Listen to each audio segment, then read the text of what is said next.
Bishop Peter Spencer was the father of Delaware's independent black church movement, but the ideas and impact of this movement would expand far beyond Delaware and can be realized in religious institutions to this very day. He was born into enslavement in Kent County, Maryland, and would live enslaved until gaining his freedom after the death of his owner.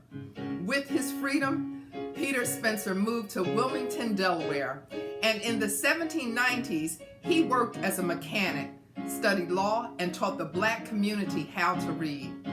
Peter Spencer joined Asbury Methodist Episcopal Church, where he and other black people were welcomed among this predominantly white congregation. Welcomed as long as they honored the rules of racism and segregation, that was imposed upon them.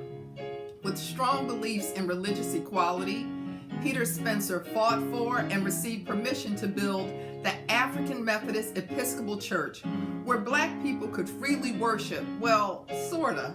The problem was that the white Methodists still had a say in some of their matters, and the black people did not.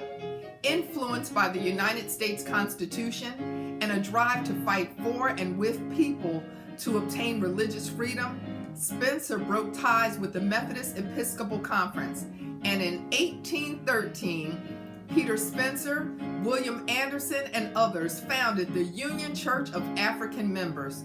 Churches from Delaware, Pennsylvania, and New York would join them to become the first independent body of black Methodists in the United States.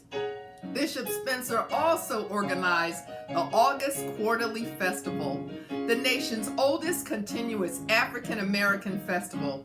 The Big Quarterly was, and still is today, a great day of celebration and independence.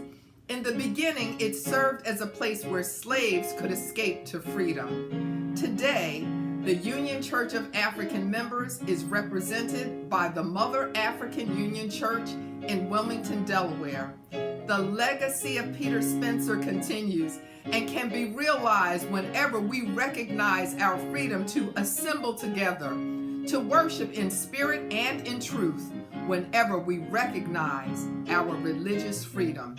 Bishop Peter Spencer.